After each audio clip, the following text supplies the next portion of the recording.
हमारे खिलाफ सुनवाई, हमारा ही कोर्ट और फैसला ऑन द स्पॉट। आप बोलेंगे अमीश देवगन आप ये क्या बोल रहे हैं? कुछ इसी अंदाज में भारत में वक्फ बोर्ड की जमींदारी चल रही है, कोट अनकोट जमींदारी चल रही है। कहीं पूरे के पूरे गांव पर दावा ठोक दिया गया है, कहीं सैकड़ों साल पुराने मंदिर को अपनी संपत्ति बता दिया गया है। कुछ लोगों ने तो यहां तक कह दिया है कि भारत की संसद और दिल्ली का एयरपोर्ट भी वक्फ बोर्ड की संपत्ति है। यानी खुल्लम खुल्ला मनमानी चल रही है। लेकिन मोदी सरकार ने अब इस मनमानी पर ठानी है और लगाम लगाने की ठानी है। लेकिन मेरा बड़ा सवाल आज यह है, इस कार्यक्रम के दौरान वो बड़ा प्रश्न यह है, और जो देश का प्रश्न है, क्या वोट बैंक और तुष्टीकरण के लिए विपक्ष ने वक्फ बोर्ड को असीमित अधिकार दिए हैं और ताकत बढ़ाई है? अनुराग भदौरिया, आपने बिल्कुल सही बोला है कि वोट बैंक के चलते भारतीय जनता पार्टी कुछ भी करने को तैयार है कि उसको वोट चाहिए, किसी कीमत पे वोट बैंक उसको तैयार करना है। उसको कोई मतलब नहीं है, क्योंकि उसको जमीन से मतलब है। एक तो वोट बैंक तैयार करना है, दूसरा जमीन कब्जा करनी है। आज वक्फ बोर्ड की जमीन पे नजर गाड़े हुए हैं, कल गुरुद्वारे की जमीन पर नजर गाड़ेंगे, परसों मंदिर के नाम पे जमीन पे नजर गाड़ेंगे, जो आपको अयोध्या में देखने को मिला किस तरह जमीनों का हेरा फेरी वहां पे हुई थी। उसके बाद चर्च की जमीनों पे आ जाएंगे। फिर ये क्या करना चाहते हैं? अगर जमीन कब्जा ही करना है, जमीन कब्जा वाली पॉलिसी लाना चाहते हैं। एक बात अब आप बोलने अनुराग, आपने बोला कि अब जो बीजेपी वाले हैं इनकी नजर तो गुरुद्वारे की जमीन पे है, आपने बोला इनकी नजर चर्च की जमीन पे, यही बोला ना आपने। मतलब आपको लगता है कि आप ये बात अनर्गल बात बोलेंगे और कोई यकीन करेगा? एक सेकंड सुनिए अनुराग जी, 30 सेकंड सुनिए, फिर आप 1 मिनट बोलिएगा। 1 सेकंड मैंने कहा, क्या एक सेकंड क्या इस देश में गुरुद्वारों के पास तीसरे नंबर की जमीन है? क्या इस देश के चर्चों के बाद तीसरे नंबर की जमीन है? इस देश में रेलवे के बाद नहीं, सुनना पड़ेगा जी, सुनना पड़ेगा, क्योंकि सच्चाई है, फैक्ट है और हार्ड फैक्ट है। इस देश के अंदर रेलवे के बाद और भारतीय सेना के बाद अगर किसी की जमीन है तो वो वक्फ बोर्ड के पास है। सीधी सी बात है। तो सुन तो लो, बोलिए। अरे आप सवाल पूछोगे तो सुनना भी तो पड़ेगा ना कि मैंने कहा क्या भारतीय जनता पार्टी की आपने जो बात बोली वो गलत थी। अरे मैं सच्चाई मैं भी बता रहा हूं। अरे मुझे कॉल आउट करना पड़ा। मैं बोलूंगा झूठे कैसे हो सकता है? नहीं, कहां किसने बोला? किसने बोला? मुझे एक भी नेता का नाम बताइए जिसने बोला कि हम गुरुद्वारे की जमीनों पर कब्जा करना चाहते हैं। तो दोगे? नहीं, एक भी नेता का नाम बताइए। वक्फ बोर्ड की, अरे भाई ऐसे क्या हल्ला मचा रहे हो भाई? आप सवाल पूछते हो, जवाब भी ले लोगे, सवाल भी जवाब भी। अरे मुझे तो बोलने दो, जो मुझे बोलने के लिए बुलाया है। तो मैंने कहा फैक्ट पे हूं मैं, और फैक्ट पे हूं तभी परेशानी हो रही है। फैक्ट पे है कि ये वक्फ बोर्ड की जमीन पे कब्जा करना चाहती है भारतीय जनता पार्टी। ये हर उस जमीन पे कब्जा करना चाहती है जहां उनको लग रहा है जमीन है, और फिर धन्ना सेठों को देना चाहती है। सवाल आपके अगर सवाल से उठा लें, 2013 की बात कर रहे, क्या अमेंडमेंट हुआ था? 10 साल से इनकी सरकार थी, क्यों नहीं किया कुछ भी? मैं पूछना चाहता हूं। इसके पहले वाजपेयी जी की सरकार थी 7 साल, क्यों नहीं कुछ किया?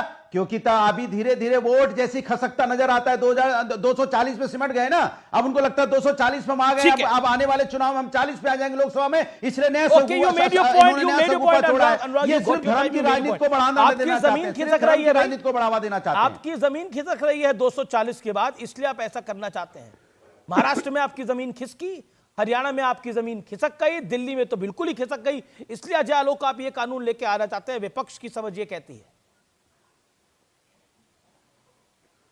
देखिए, जेनेसिस समझिए अमित, सबसे पहले जेनेसिस समझिए। ये लोग संविधान की कस्में खाते हैं, संविधान खटाखट, बहुत लोग संविधान तो पॉकेट में ही लेके चलते हैं। संविधान में जब संविधान बना, क्या बाबा साहब ने संविधान में वक्फ को रखा था? नहीं रखा था। क्या थी ये चिड़िया? कोई चिड़िया नहीं थी।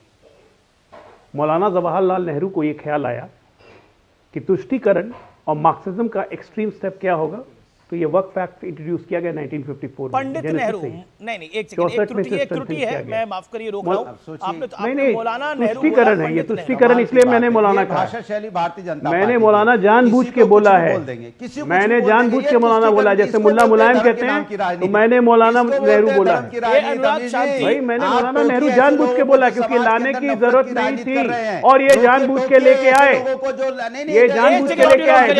किसी पे एक मिनट यार, ये बीच में बोलेंगे निरंतर बोलते हैं, ऐसे नहीं चलेगा। ओके, आपका ऑब्जेक्शन है, मैंने वो ऑब्जेक्शन पहुंचा दिया। ओके, अजय आलोक, डॉक्टर अजय आलोक, ऑब्जेक्शन की रख, अपने ऑब्जेक्शन को अपने ये जेब में रखें। मैं कहता रहा हूं, मैं जानबूझ के मैंने कहा है, मौलाना जवाहरलाल नेहरू ने ये जानबूझ के काम किया, क्योंकि तुष्टीकरण और मार्क्सिज्म का ये एक्सट्रीम स्टेप था। किसी इस्लामिक देश में वक्फ नहीं है, एक हिंदुस्तान छोड़ के। क्या जरूरत थी इसकी? कोई जरूरत नहीं थी। 64 में आपने इसे स्ट्रेंथन किया, 81 में स्ट्रेंथन किया, 84 में स्ट्रेंथन किया, 95 में तो आपने हद ही पार कर दी, सेक्शन 40 इंट्रोड्यूस कर दिया इस वक्त में। मतलब रुमाल पे कपड़ा डाला, वो जमीन मेरी। अभी देखिएगा आपके डिबेट में लोग आएंगे, कहेंगे जो नया पार्लियामेंट बना है वो भी वक्फ का है, ताजमहल वक्फ का है, ये तो कोर्ट कह चुका है। अति कर दिया। अब ये आइए वक्फ की जेनेसिस समझिए। वक्फ क्या है? वक्फ से आम मुसलमानों को क्या फायदा है? अंडा। आम मुसलमानों की जमीन हड़पता है वक्फ, गरीब मुसलमानों की जमीन हड़प लेता है वक्फ। अगर किसी मुसलमान दंपत्ति को बच्चा नहीं है, वो अपनी संपत्ति अपने भतीजा भतीजी किसी को देना चाहते हैं, तो नहीं, वक्फ, उनकी संपत्ति वक्फ में चली जाएगी। ऐसे ऐसे नियम बनाए हुए इस वक्त में। संशोधन क्यों नहीं होना चाहिए भाई? जिसको मनाएगा वो जमीन उठा लेगा। आप अपील भी नहीं कर सकते हैं, वक्फ के ट्रिब्यूनल में ही जाइए, हाईकोर्ट में चैलेंज आप नहीं कर सकते हैं। क्यों नहीं संशोधन करेंगे इसमें? दूसरी बात, ये वक्फ चला कौन रहा है? पूरे देश में सेंट्रल वक्फ बोर्ड, शिया सुन्नी को छोड़ के प्रदेश को मिला दीजिए, 30 वक्फ बोर्ड है। इसका हैंडलर कौन है? कभी आपने लिस्ट देखा है 30 वक्फ बोर्ड और सेंट्रल शिया सुन्नी का? इसके हैंडलर वही 200 मुसलमान नेता हैं जिनके पास ये पूरी वक्फ की संपत्ति। जो रो रहे हैं आप, नियम ये है कि 30 साल से ज्यादा लीज पे आप नहीं दे सकते हैं। ये रो रहे हैं क्योंकि उनकी जमीन छीनी जाएगी। असुद्दीन ओवैसी 3000 करोड़ से ज्यादा की वक्फ की जमीन हैदराबाद में कब्जा करके बैठे हुए, मॉल बन रहा है उस पर। मॉल चैलेंज नहीं कर सकते आप। इनके ये आजम खां 7000 करोड़ रुपए की उत्तर प्रदेश में वक्फ की जमीन हथिया के बैठे हुए थे। 4000 करोड़ की जमीन उसमें सरकारी थी, योगी आदित्यनाथ जी ने वापस ली, ऑडिट करवाया यूपी में पहली बार। झूठ नहीं बोल रहे हैं, ये ऑन रिकॉर्ड है, ऑन रिकॉर्ड बोल रहा हूं। जब नहीं पता जाकर पता कीजिए, पहली बार यूपी में वक्फ का ऑडिट हुआ। उसके बाद आइए, चलिए जरा मुंबई, सारे मुसलमान नेताओं ने ये वक्फ की जमीन हथिया के उस पर कुंडली मार के बैठे हुए हैं, इसलिए यही चिल्ला रहे हैं। आम मुसलमानों को कोई मतलब नहीं है, वो चाहते हैं, हम क्या चाहते हैं? इस वक्त से मुस्लिम विधवा है उसको सपोर्ट मिले, मुस्लिम बच्चे जो पढ़ नहीं पाते हैं उनको सपोर्ट मिले। साक्षरता दर कितनी कम है मुसलमानों में, और ये कब से कम हुई? जब से कांग्रेस का शासन आया। आजादी के पहले तो साक्षरता दर मुसलमानों की 52% थी, आज घट के 18% कैसे हो गई? हम जिम्मेदार हैं? कौन जिम्मेदार है इसके लिए? नहीं, सच्चर कमेटी की रिपोर्ट में ये नाटक करते हैं, ये सारा पार्लियामेंट में ड्रामा वही नेता लोग कर रहे हैं जिनके पास वक्त की संपत्ति है। नहीं, बहुत आपने बहुत ही कुछ वैलिड पॉइंट्स को रखा है और कुछ फैक्चुअल पॉइंट्स को रखा है, मैं उस पर आता हूं, लेकिन विवेक आपके पास आना चाहता हूं। देखिए, इसमें तू मैंने का मामला नहीं है, मुझे लगता है इसमें इंटेलेक्चुअल चर्चा जरूर होनी चाहिए। मैंने डिटेल्स निकाली कि वक्फ बोर्ड की संपत्ति पर आपत्ति कितनी है और केस कितने हैं। कुल मिलाकर 40,950 केस वक्फ बोर्ड ट्रिब्यूनल में इस समय लंबित हैं और करीबन 10,000 केस मुस्लिम पक्षकारों ने दायर करे हैं। यानी मुसलमानों को इससे तकलीफ नहीं है, मुसलमान तो इससे पीड़ित है। लेकिन इस देश की सेकुलर सियासत कहती है कि जो सही काम हो उसका विरोध कर लो। मुसलमान तो पीड़ित है इस वक्त से। जी नहीं, देखिए, अब मैं इसमें दो चीजें मैं बोलना चाहूंगा। सबसे पहली चीज तो यह है कि वक्फ बोर्ड के अंदर जो ट्रिब्यूनल है उसके कॉन्स्टिट्यूएंट्स हैं कौन, और वक्फ बोर्ड बना क्यों? वक्फ बोर्ड उस समय के मुसलमान मेंबर पार्लियामेंट्स की मर्जी के खिलाफ बना। नोबडी वांट्स कि स्टेट गवर्नमेंट उसके रिलीजन, उसके डोनेशंस में इंटरजेक्ट करे, लेकिन सरकार ने बनाया जिससे कोई भी रिलीजियस डोनेशन चाहे मुसलमानों की हो, सरकार उसको रेगुलेट कर सके। पहले मंशा को समझिए आप। दूसरी बात, अब कैसे वो करेगी? ट्रिब्यूनल जो है उसमें स्टेट गवर्नमेंट के रिप्रेजेंटेटिव्स होंगे, उसमें क्लास 1 जुडिशियल ऑफिसर तो आप कह रहे हैं उस राज्य की स्टेट गवर्नमेंट नियुक्त नियुक्त करेगी। हाँ, नहीं, मंशा गलत नहीं थी, उनकी मंशा सेकुलर थी, लेकिन जो अब जैसे कि नहीं, आप देखिए बहुत सी चीजें प्रोग्रेसिव होती हैं, लेकिन अब जैसे संघ ने जो है हिंदू बिल जो लाया गया था उस वक्त उसका विरोध किया था संघ ने, और जनसंघ ने किया था, आरएसएस ने भी किया था। मंशा गलत थी, आज उसी को के चैंपियन बन रहे हैं ये। तो ये मैं पहले मेरी बात सुनिए आप। जिस वक्फ ट्रिब्यूनल पे बार बार उंगली उठाई जा रही है उसका कॉन्स्टिट्यूशन उसकी स्टेट गवर्नमेंट करती है। उसमें 2 मेंबर होते हैं, एक फर्स्ट क्लास जुडिशियल मैजिस्ट्रेट और दूसरा एक ब्यूरोक्रेट। और ये जब आप स्टेट गवर्नमेंट उसको रेगुलेट कर रही है, एंड यस, ये भी मैं बता दूं आपको, हाई कोर्ट में उसके खिलाफ आप जा सकते हैं। अगर हाई कोर्ट को उस राज्य की लगता है कि कुछ हैंकी पैंकी है, it can definitely act on its own. और ग्रीवियंस वाली पार्टी पढ़ ले कोई भी जाकर के, मैं यहां बैठा हूं और दर्शकों को जिम्मेदारी से बता रहा हूं। पहली चीज हो गई। दूसरी चीज, ऐसा नहीं होता कि मुसलमान की हड़प ली। कैसे हड़पोगे? किसी की जमीन भी हड़पने के लिए, चाहे वक्फ की हो या नॉन वक्फ की हो, आपको उस प्रॉपर्टी तो के अभी कागज आप चाहिए, अभी जो उसका जेपीसी की रजिस्ट्रेशन रिपोर्ट आई कराएंगे, है उसके पक्ष तो में आप उसके कहाँ- खिलाफ है? हाँ, जेपीसी की रिपोर्ट के पक्ष में या खिलाफ है? हम उसके खिलाफ हैं। 15-11 की वोटिंग हुई थी, 15-11 की वोटिंग हुई थी, 15 लोग उसके फेवर में थे, 11 उसके खिलाफ थे। हम उसके खिलाफ हैं। हम इसके भी खिलाफ हैं कि कहीं ना कहीं तो जो फिर वोटिंग हुई ऑब्जेक्शंस ना, हम लोगों ने रेज करे वहां पर, उसको भी इलेक्शन में लगाइए। एक सेकंड 2013-14 में जब आपने अमेंडमेंट पास करी थी तो बीजेपी के खिलाफ थी, बीजेपी के पास नंबर नहीं था। आज देश की जनता ने बीजेपी के पास नंबर दे दिया, संख्या बल उनके साथ है, तो वो पास करा के लेके जाएंगे इसको। जब 1995 के अंदर असीमित अधिकार दिए थे तो संख्या बल आपके पास था, तो आपने पास कराया। आज संख्या बल आपके पास नहीं है, तो रोने से क्या फायदा? उतने नंबर लेके आइए, पास करा के लेके जाइए। आप सुन लीजिए, मैं इसको आपकी सरकार आएगी तो वक्फ को, अक़लियतों को असीमित अधिकार दे दीजिएगा। कौन मना करता है? देते ही रखा गया इस देश के अंदर ना। नहीं, आप आजादी के बाद तो दिया ना सर। मेरा कॉन्स्टिट्यूशन नहीं, गलत बात है। मेरा कॉन्स्टिट्यूशन इस बात से इत्तेफाक नहीं रखता जो आप कह रहे हैं सर। मेरा कॉन्स्टिट्यूशन मुझको यह गारंटी करता है कि पक्ष और विपक्ष दोनों होगा, और विपक्ष के जो प्रोटेस्ट के राइट्स हैं, डेमोन्स्ट्रेशन के प्रोटेस्ट के राइट आपने दिखाए ना, आपने 11 वोट प्रोटेस्ट में डाले ना।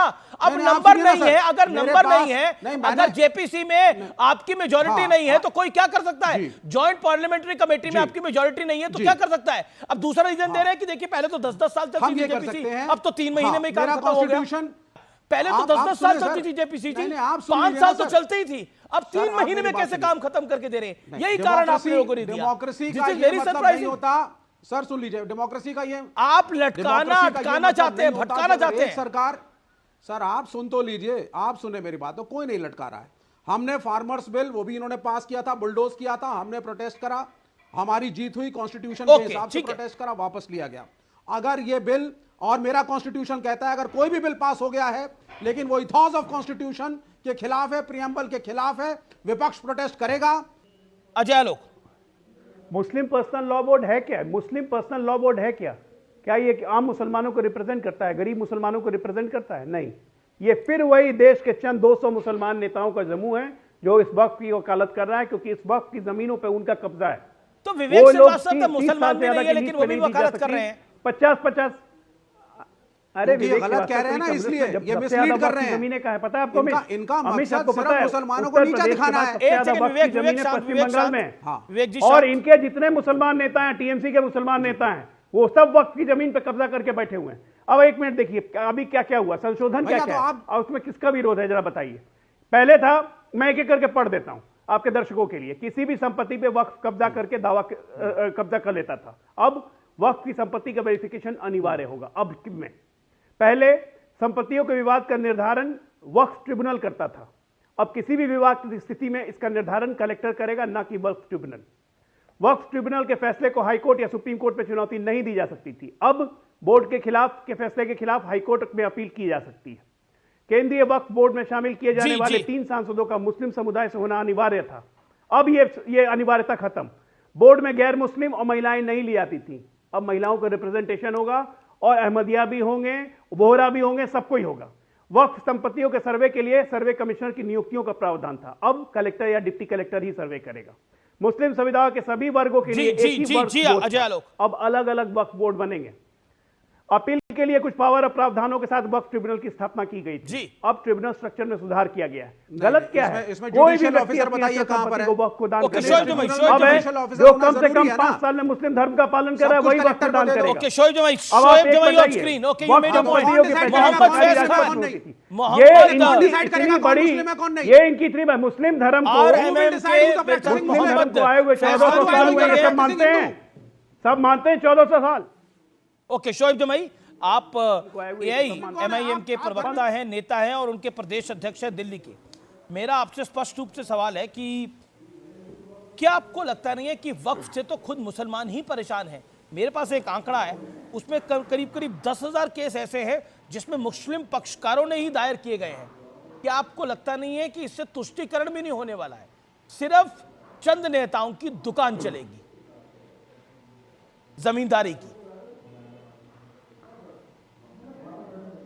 जी बहुत बहुत शुक्रिया। देखिए आपके आंकड़े कहाँ से लाए गए मैं नहीं जानता, लेकिन ये बात कहना अपने आप में ही एक बड़ा सबूत है कि वक्फ के अंदर भी कोई मनमानी नहीं है, बल्कि आप उसमें केस अगर डाला गया है ट्राइब्यूनल के अंदर हो या किसी कोर्ट के अंदर डाला गया होगा, तभी तो ये केसेस आपके सामने आए। मतलब आप कह रहे हैं कि मुसलमानों की जमीन हड़पी जाए तो मनमानी नहीं है, मुसलमानों की जमीन हड़प सकते हैं? नहीं, आप भाई आपने अपना सवाल पूछ लिया, मैं जवाब दे रहा हूँ। जी जी, आप जो कह रहे हैं उस हिसाब से कि यहाँ पे वक्त की मनमानी नहीं चल रही है, बल्कि यहाँ से एब्सोल्यूट कोई पावर नहीं है, इसमें केसेस भी दर्ज होते हैं अगर कहीं कोई गड़बड़ी दिखती है, यही बात है ना, मानते हैं ना इस बात को? अब सुन लीजिए, क्योंकि हमारी पार्टी के राष्ट्रीय अध्यक्ष खुद उस जेपीसी के मेंबर हैं। जी जी, ओवैसी साहब, एक डिसेंट नोट बनाया गया है, चूंकि 11 सदस्यों ने अपनी डिसेंट नोट दी, उसमें असहमति दर्शाई, तो जेपीसी चेयरमैन जगदीपिका पाल जी जो हैं वो क्यों नहीं उस डिसेंट रिपोर्ट को उसमें यहाँ से शामिल कर रहे हैं, या उनको एडिट क्यों किया गया?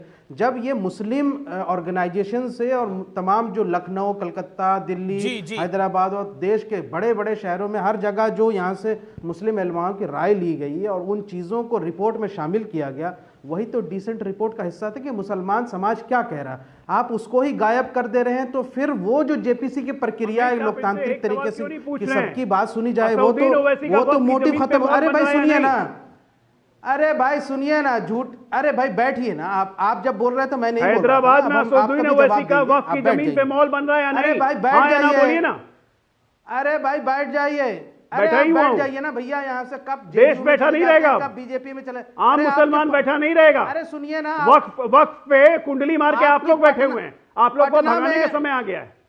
अच्छा, एक एक करके वक्फ पे कुंडली मार के आप जैसे लोग बैठे हुए हैं जिनको भगाने का समय आ गया है। Okay okay okay, make your point Shoaib जमाई। भाई ओवैसी का मॉल बन रहा है या नहीं है हैदराबाद में, ये पूछिए। वो कह रहे हैं कि ओवैसी साहब का भी शॉपिंग मॉल बन रहा है, मॉल बन रहा है, उसको बचाना चाहते हैं वो। ओके, वक्फ की जमीन पे, ठीक है मिस्टर जमाई। ओके जमाई, ओके शोएब जमाई, सार्थक चर्चा चाहते हैं ना? बिल्कुल सार्थक चर्चा चाहते हैं, सार्थक चर्चा की। देखिए, आप ये क्यों नहीं समझ रहे हैं कि जिन्होंने विरोध किया किस पर विरोध किया? हमारी पार्टी का आधिकारिक मत यह है कि ये जो बिल है ना सिर्फ अनकॉन्स्टिट्यूशनल है, बल्कि आर्टिकल 15 और आर्टिकल 19 का यहाँ से उल्लंघन है। आर्टिकल 15 क्या कहता है? जी, मैं आपको रोकना चाह रहा हूं। मेरे साथ इस समय member of parliament Imran Masood है, मैं सीधा उनका रुख कर सकता हूं। इमरान मसूद, मेरा सीधा सवाल है, आपका स्वागत है। मेरा सवाल है, वक्फ बिल पर मल्लिकार्जुन खड़गे ने कहा कि हमें यह फर्जी बिल मंजूर नहीं है, क्या खराबी है या सिर्फ तुष्टिकरण है? इमरान मसूद साहब, देखिए अमीश भाई, इसके अंदर लगातार हम लोग बार बार बोलते आ रहे हैं, 2013 में जो एक्ट बना था वो अपने आप में बहुत मजबूत एक्ट था। उस पूरे एक्ट को ख़त्म कर करके इन्होंने पूरी तरीके से तबाह बर्बाद करने की तैयारी की है। ये सारी वक्फ की प्रॉपर्टियों को खुर्द-बुर्द करना चाहते हैं जी। जो वक्फ के ऊपर कब्जा धारक लोग हैं उन लोगों को ये अधिकार और देने का काम कर रहे हैं। और जो वक्फ की प्रॉपर्टी, जो वक्फ बाय यूज़र था, वक्फ बाय यूजर के अंदर इन्होंने इतने क्लॉज डाल दिए कि वो वक्फ बाय यूजर के अंदर सारी प्रॉपर्टीज के ऊपर लिटिगेशन स्टार्ट हो जाएंगे। जो सदियों से कब्रिस्तान है, सदियों से मस्जिद है, सदियों से जहाँ पर इमाम बाड़ा है, जहाँ पर मजलिसें हो रही हैं, उन सबको इसके अंदर उन्होंने शामिल करने का काम नहीं किया और वक्फ बाय यूजर को बहुत कमज़ोर करने का काम किया है। तो ये पूरी तरीके से एक तरह समझिए कि एक नफरत का बुनियाद के ऊपर, ख़ासतौर से मुसलमान के लिए मैं कहना चाहूँगा, और इतिहास में ये जो है काले अक्षरों के अंदर लिखा जाएगा कि संख्या बल के आधार पर आप मुसलमान के पर्सनल लॉज ये नफरत है, काले अक्षरों में रखा जाएगा। लेकिन वक्फ की सुनवाई जो जेपीसी कर रही है उसका हिस्सा तो आप भी हैं। आपका आरोप है कि आपकी शिकायतों को नजरअंदाज किया गया, उसका हिस्सा तो आप हैं। साहब से कहा कि हमारा जो डिसेंट नोट है उसको कम से कम रिपोर्ट में शामिल रखा जाए। हमारे डिसेंट नोट के पार्ट जो है वो अपने हिसाब से ना हटाया जाए कि आपने उसको अपने हिसाब से पार्ट हमारा हटा दें। हमारा जो विरोध है कम से कम उस विरोध को उसके अंदर हमारे शामिल किया जाए। हम स्पीकर साहब से मिले तो स्पीकर साहब से हमने, लेकिन आपकी तो पॉलिटिकल दुकान वोट बैंक तुष्टिकरण की वजह से चल रही है इस पूरे मामले पर। नहीं, तुष्टिकरण क्या हो गया इसके अंदर? आप हमारी प्रॉपर्टी को खुर्द-बुर्द करने की बात कर रहे हैं, इसमें तुष्टिकरण क्या हो गया? अगर आप उस प्रॉपर्टी को बचाने की बात करते, जो कब्जे करे हुए लोग बैठे हैं उनसे मार्केट वैल्यू के ऊपर किराया वसूलने की बात करते, आप उस प्रॉपर्टी से कुछ गरीबों का फायदा कराने की बात करते, आप उसके अंदर जो खामियां हैं जो इसके अंदर जो आपको लगता है कि इसके अंदर प्रबंधन सही तरह से नहीं हो रहा, उसका प्रबंधन सही करने की बात करते, आपने तो ये सब कुछ किया नहीं। आप तो सिर्फ इसको खुर्द-बुर्द करने की बातें कर रहे हैं। मसूद साहब शुक्रिया आपका हमारे साथ जुड़ने के लिए, लेकिन मैं शुक्रिया आपका, मैं सीधा रुख करता हूं मोहम्मद फैज खान का। मोहम्मद फैज खान, सीधे तौर पर ये काला दिन है, ये ब्लैक डे है और ये नफरत फैलाने की दुकान है। एक सेकंड शोएब जमाई, मैं आपके पास आऊंगा, एक सेकंड मैं आऊंगा शोएब जमाई आपके पास। ओके मोहम्मद फैज खान, इमरान मसूद कह रहे हैं कि ये काला दिन है, नफरत फैलाने की दुकान है। भारतीय जनता पार्टी नफरत की दुकान खोल के बैठी है। बिस्मिल्लाहिर्रहमानिर्रहीम। इमरान मसूद ने जो बात कही है मुझे बड़ी हंसी आ रही है। जो लोग बोटी बोटी कर देंगे वाले स्टेटमेंट देते थे, जो हैदराबाद को पाकिस्तान में मिलाने की बात करते थे, जो अभी भी कह रहे हैं पाकिस्तान को लखनऊ में ले आएंगे, वो बता रहे हैं कि भारत में वक्फ की जमीन कैसे सुरक्षित रहे। इनका बस चले तो ये सबके सब वहां दे देते। बहुत सारे लोगों ने अवैध कब्जा जमा कर रखा था वक्फ की प्रॉपर्टी पर, उन्हें मिल नहीं पा रहा था। उन बेवाओं को, उन महिलाओं को, उन बच्चों को शिक्षा का अधिकार, स्वास्थ्य का अधिकार जो वक्फ के माध्यम से मिलना चाहिए था, वाकिफ ने जिस नियत से वक्फ किया था वो नियत अब पूरी होगी। नहीं तो ये लोग कब्जा करके, अभी कह रहे थे ना फलाने साहब का है, जी हां मेन मार्केट में दुकान है, किराया होना चाहिए था 50,000। अभी जो नाम लिया, जो पाकिस्तान में मिलाना चाहते थे हैदराबाद को जिस पार्टी के लोग, मेन मार्केट में दुकान है, 50,000 किराया होना चाहिए। 50 रुपए किराया दे रहे हैं आज भी, उसका सही किराया इनको देना पड़ेगा।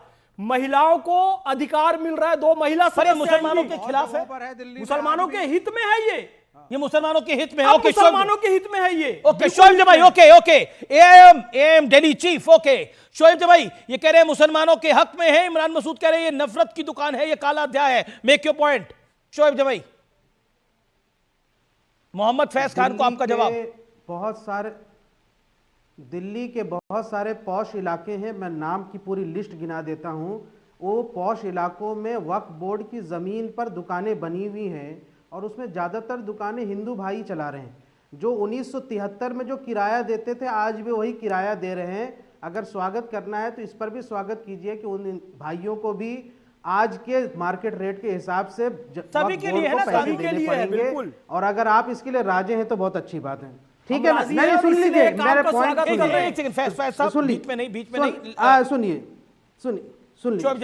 सुन लीजिए।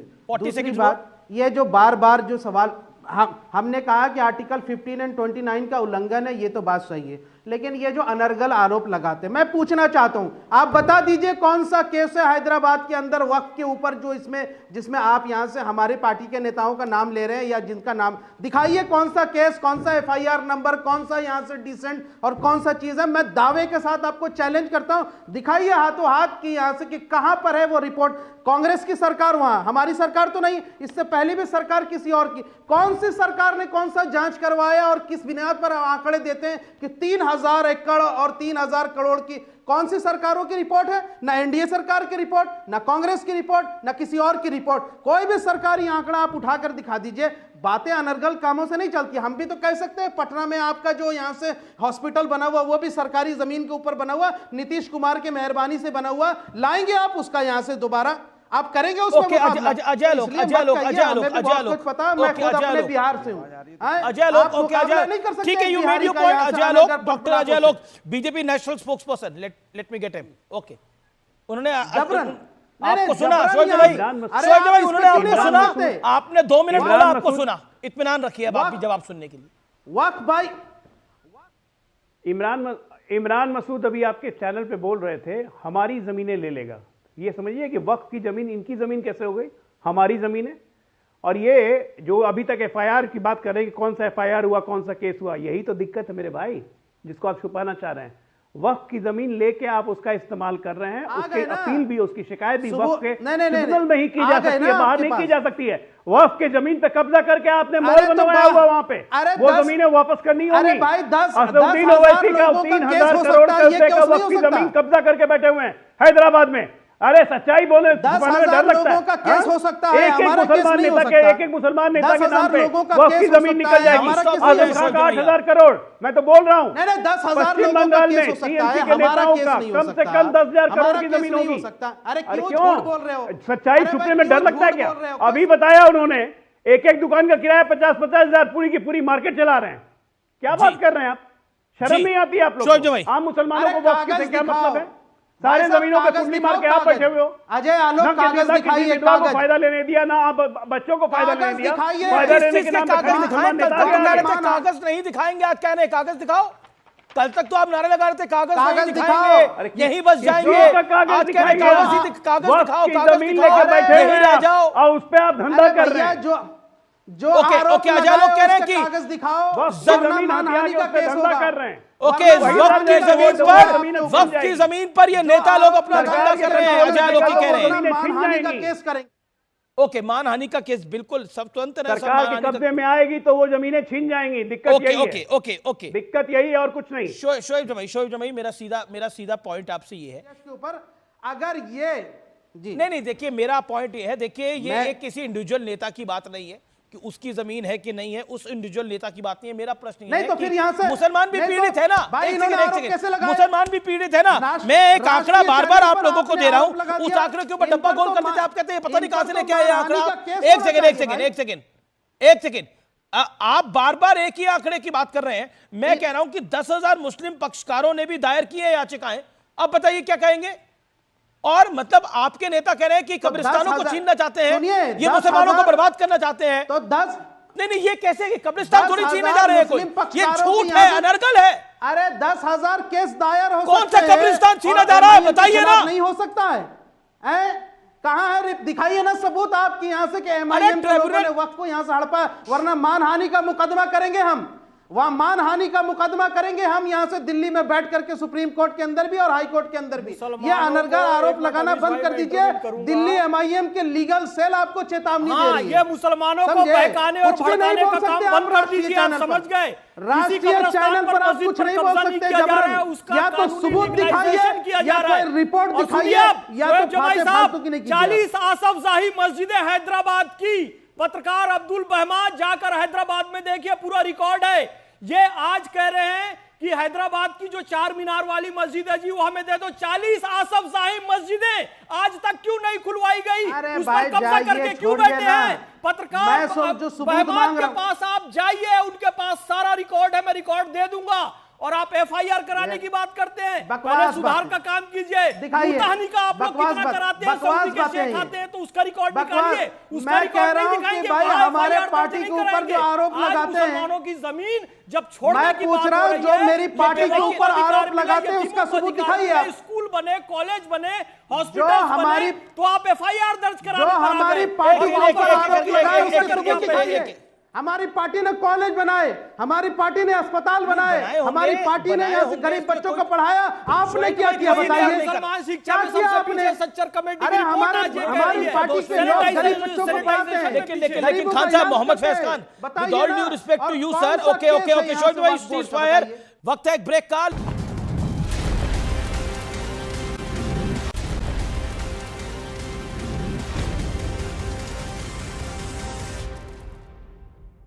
आप बार बार कह रहे थे शोएब भाई कि कौन से केस है, ट्रिब्यूनल में ही केस है।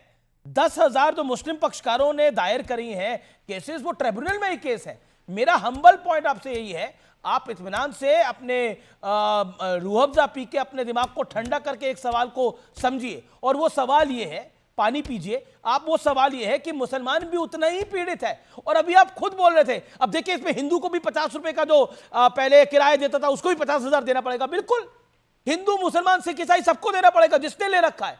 पॉइंट तो यही है, पॉइंट तो यही है। चूना क्यों लगे? से ज्यादा ले नहीं सकता है। अब हम लोग बोल रहे हैं, एक सेकेंड नहीं दी जा सकती है वक्त की संपत्तियों को। अब जवाब दे दें हम लोग। जी, आपकी क्या आपत्ति है? आपकी 3 आपत्तियां क्या है अनुराग भदौरिया? आपकी 3 आपत्तियां इस जेपीसी की रिपोर्ट में क्या है? 3 आपत्तियां क्या है? सुन लीजिए जी, सुन लीजिए। तो हाँ, तो मुझे बोलने दीजिएगा, हाथ जोड़ के निवेदन है, हमारे पर हावी मत हो जाइएगा, थोड़ा लोकतंत्र बनाए रखिए।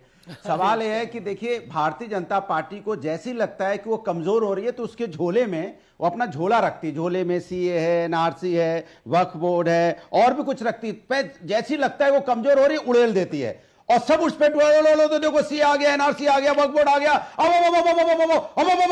चारों तरफ चल रहा है। अरे क्या हो गया? देश को क्या बना दिया भारतीय जनता पार्टी ने? ये क्या है? समय समय पे लाके धर्म के नाम पे राजनीति करना।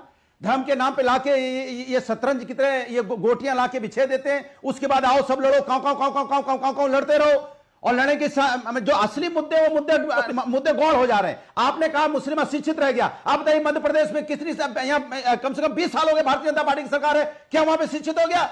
हम पूछना चाहते हैं बिहार में भारतीय जनता पार्टी की सरकार है, क्या क्या उन्होंने, मैं पूछना चाह रहा हूं। राजस्थान में भारतीय जनता पार्टी लगातार सरकार है, क्या किया? गुजरात में लगातार सरकार भारतीय जनता पार्टी के लिए क्या किया? आप देश में अगर यहाँ पे आ जाइए तो 10 साल से भारतीय जनता पार्टी बात करी, क्या क्या भारतीय जनता पार्टी सरकार ने कुछ नहीं किया। खूबसूरत बात करी, वैलेंटाइंस डे आने वाला है, बहुत ही खूबसूरत बात करी है अनुराग भदौरिया ने। एक सेकेंड, आपने बोला क्या करा मध्य प्रदेश में, तो बीजेपी की सरकार थी, बिहार में क्या किया? देखिए इस देश की नेताओं की एक मुसलमानों की बहुत बड़ी विडंबना, और वो बहुत बड़ी विडंबना ये है कि उन्होंने हमेशा अपना नेता जो है वो एक हिंदू में देखा, जो कि एक अच्छी बात है, एक हिंदू में देखा। लेकिन इस देश की सेकुलर सियासत ने जितना मुसलमान को धोखा दिया, किसी को धोखा नहीं दिया।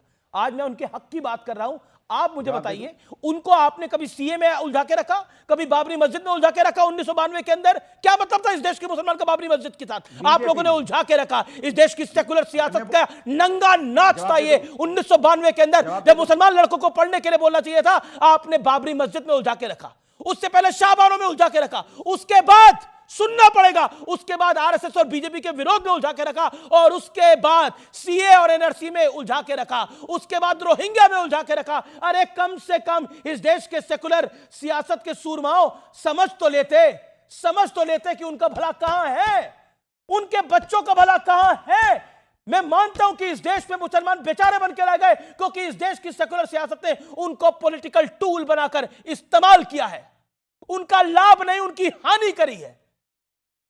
ऐसे नहीं कहा जाता पढ़ेंगे और लिखोगे तो बनोगे नवाब, कोट अनकोट नवाब, पढ़ोगे लिखोगे तो। इस देश में आजादी से पहले मुसलमानों की क्या पढ़ाई होती थी? और आप हाल देखिए 2025 तक क्या हश्र हो गया है इस देश के। आप नामी साइंटिस्ट रहे अब्दुल कलाम आजाद साहब, माफ करिए एपीजे अब्दुल कलाम, माने हुए साइंटिस्ट रहे। मतलब उनको बुरानवानी में उलझा के रखा हुआ है इन लोगों ने, उन्हें आजम खान जैसे व्यक्ति में उलझा के रखा हुआ है। यह है सच्चाई। समझ में आया आपको अनुराग भदौरिया? अमीर जी बिल्कुल सही कह रहे हो आप, बिल्कुल सही कह रहे हो। भारतीय जनता पार्टी ने उलझा के रखा हुआ है पूरे देश को। मैं बधाई देता हूं आपको, और आपको तालियों से स्वागत करता हूं कि आपके अंदर हिम्मत है, जज्बा है कि आप भारतीय जनता पार्टी की बुराई कर पाए, कि भारतीय जनता पार्टी ने उलझा के रखा हुआ है। कभी मंदिर के नाम पे उलझाया, मस्जिद के नाम पे उलझाया, चर्च के नाम पे उलझाया, कभी पूरे धर्म के नाम पे पूरे देश को उलझा के रखा हुआ है। जिसने बाबरी एक्शन भारतीय जनता पार्टी की सरकार जब से आई देश के अंदर में धर्म के नाम पे राजनीति करती है, विकास की राजनीति नहीं करती है, ना युवाओं के बारे में बात करती है, ना समाज को आगे ले जाने की बात करती है, ना देश को मुझे एक बात बताइए, धर्म के नाम पे उलझा रखा है। मुझे एक बात बताया, इनका टेप रिकॉर्डर बंद करो ना, क्या ये बकबक करते रहेंगे ये फालतू में? मुझे बस एक बात बताइए, अच्छा देश में वक्फ बोर्ड के पास 8,72,000 एकड़ जमीन कैसे आ गई भैया? 321 अचल और 16,713 चल संपत्तियां कहां से आ गई? सबसे पहले आता है, सबसे ज्यादा जमीन उत्तर प्रदेश में, फिर बंगाल में है। ये कहां से जमीनें आ गई? अगर ये जमीन किसी की नहीं है, कोई क्लेम नहीं करता है, सिर्फ दान से वक्फ को मिल गया, तो इतना दान मिल गया है। ये जमीन हड़पा गया है, इसमें आधी संपत्ति सरकारी संपत्ति है, काफी संपत्ति गरीब मुसलमानों की संपत्ति है। तो आपकी सरकार क्या कर रही थी? नहीं है, कोई बच्चा नहीं है तो सरकार ले लिया। मैं आपसे वही तो सरकार कर रही है, संशोधन कर रही है ना भाई। संशोधन इसलिए तो किया जा रहा है, और उत्तर प्रदेश इसीलिए तो किया जा रहा है संशोधन, जितने सताए हुए हैं उनका हक वापस मिल सके। कितने साल से गुजरात में, कितने साल से? अरे क्यों बोलते हैं, क्या है मतलब? मैं आपसे सवाल पूछना चाहता हूं। आपको मैंने मौका दिया, आप सबसे ज्यादा बोले, शांत रहिए आप। Okay, Ajay Alok then Vivek Srivastava. Ajay Alok 20 seconds, make your point, then Vivek ji. मैं कह रहा हूं कि वक्फ में जो हम जमीनें हड़पी हैं सरकारी संपत्ति, अब बताइए 1400 साल पहले इस्लाम आया, अब 1500 साल पुरानी मंदिर पे क्लेम कर दिया कि ये वक्फ की संपत्ति है। तमिलनाडु में 14 के 14 गांव क्लेम कर लिए हिंदुओं के। तो इस गरीब मुसलमानों को लखनऊ में 1000 केसेस हैं जिनके बच्चे नहीं हुए, उनका घर संपत्ति कब्जा कर लिया वक्फ वालों ने। चलिए, आपका बहुत बहुत शुक्रिया हमारे साथ जुड़ने के लिए। फिलहाल आज के एडिशन को यहीं समाप्त करते हैं।